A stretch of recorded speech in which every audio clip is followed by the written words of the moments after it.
Assalamualaikum warahmatullahi wabarakatuh. Perkenalkan, nama saya Dina Ramawati, NIM saya 28922501124. Saya dari Prodi Manajemen semester 2 kelas weekend. Di sini saya akan membuat video UTS tentang mata kuliah Bank dan Lembaga Keuangan dengan dosen pengampu Dr.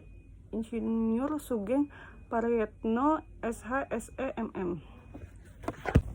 Pendahuluan pengertian resiko suku bunga. Resiko suku bunga adalah resiko yang dialami akibat dari perubahan suku bunga yang terjadi di pasaran yang mampu memberi pengaruh bagi pendapatan perusahaan. B. Resiko pada situasi suku bunga dan saham. Pada saat seorang memutuskan untuk menempatkan dananya di bank dalam untuk term deposit, maka artinya ia sudah melihat sisi keuntungan dan kenyamanan. Ia membandingkan berinvestasi di tempat lain seperti membeli saham. B. Risiko pada situasi suku bunga dan saham. Pada saat suku bunga mengalami kenaikan dan harga saham di pasar mengalami penurunan, maka investor akan cenderung memindahkan dananya dari saham ke deposit. Term deposit. Pada saat kondisi pasar saham mengalami kenaikan atau bergairah, maka investor cenderung akan memindahkan dananya yang tersimpan di deposit ke saham dengan alasan berinvestasi di saham adalah memiliki tingkat keuntungan yang lebih tinggi. C. Suku bunga dan jangka waktu obligasi. Suku bunga dan jangka waktu obligasi memiliki keterkaitan dalam memberikan ketepatan. Untuk itu ada dua bentuk keputusan yang bisa berlaku atau diterapkan oleh pemerintahan dan perusahaan, yaitu obligasi dengan jangka waktu pendek short term dan obligasi dengan jangka waktu panjang long term. C. Suku bunga dan jangka waktu obligasi. Obligasi adalah surat utang. Dalam konsep utang, semakin lama jangka waktunya, semakin tinggi suku bunga yang biasanya ditetapkan. Konsep timeline, garis waktu yang terus bergerak ke depan, yaitu melihat pada penggunaannya uang. Semakin cepat digunakan semakin baik karena semakin cepat bisa ditumorkan. Inflasi itu sifatnya struktural dan terus naik dari waktu ke waktu, sementara inflasi ini sifatnya dan terus naik dari waktu ke waktu. Sementara dalam menurunnya nilai uang dan naiknya harga barang, maka artinya nilai mata uang semakin lama sewaktu mengalami penurunan. D. Konsep manajemen risiko pada suku bunga obligasi. Ada beberapa alasan yang bisa kita pahami mengapa suku bunga obligasi memiliki angka suku bunga yang berbeda pada kurun waktu 5 hingga 10 tahun. Jika dari segi perspektif manajemen risiko, yaitu pertama, dengan kondisi suku bunga obligasi yang cenderung stabil, maka masyarakat merasa lebih nyaman serta lebih menguntungkan daripada menempatkan uang tersebut di pasar atau dengan asumsi menginvestasikan uang tersebut. Membeli obligasi dengan masa tenor 10 tahun dengan asumsi menginvestasikan uang tersebut ke pasar akan jauh memiliki tingkat risiko yang tinggi. Kedua, jika seorang membeli obligasi dengan masa tenor 10 tahun dan suku bunga fiksi yang ditetapkan adalah 11,75%, maka artinya pemegang obligasi tersebut adalah akan selalu menerima keuntungan secara stabil selama 10 tahun sebesar angka tersebut. Dan di samping penerimaan dari keuntungan bunga obligasi tersebut, ia juga memiliki kesempatan untuk mengalokasikan dananya ke tempat yang lain yang juga memiliki sisi profitable dan risiko yang rendah.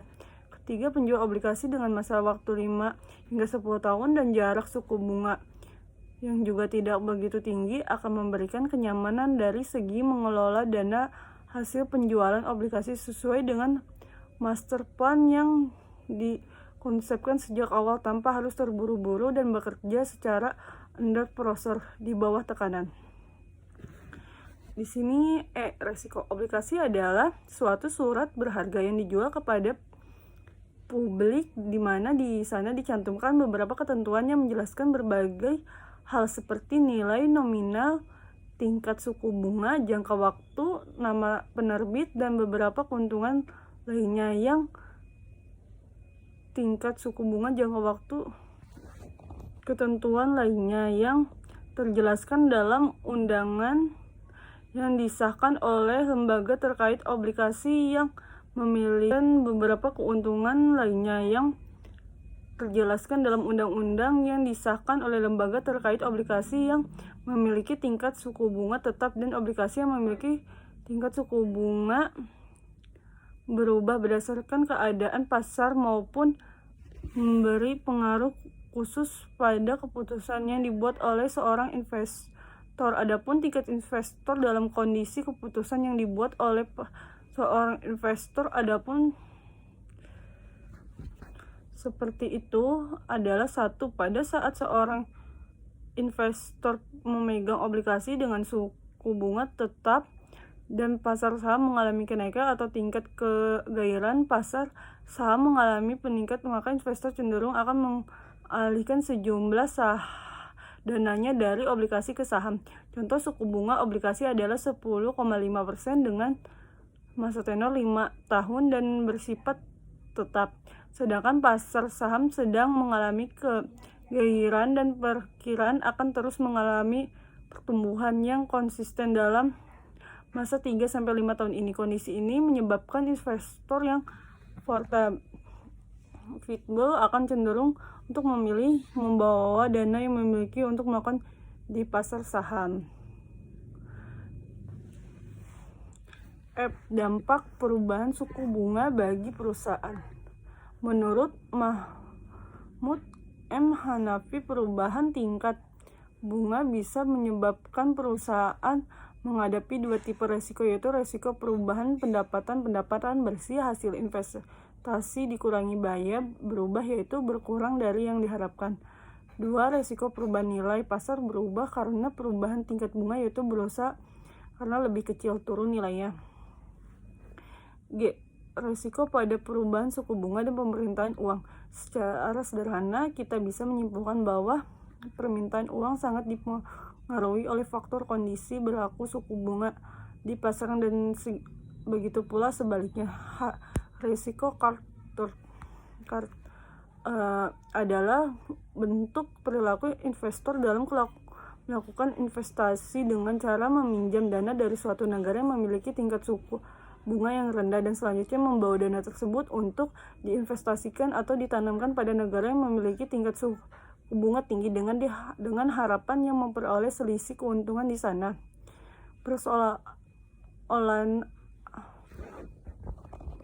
Persoalannya adalah jika suku bunga kembali ke posisi normal atau rendah, maka dana yang berasal dari carrier tersebut akan ditarik kembali untuk dibawa ke tempat asalnya, dan jika penarikan dana tersebut terjadi dalam jumlah yang sangat besar, maka kemungkinan ini bisa memberikan pengaruh pada ekonomi negara tersebut.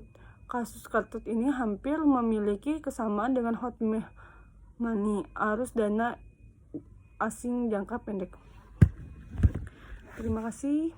Sekian video dari tugas UTS saya. Mohon maaf bila ada kata-kata yang salah. Saya ucapkan wassalamualaikum warahmatullahi wabarakatuh.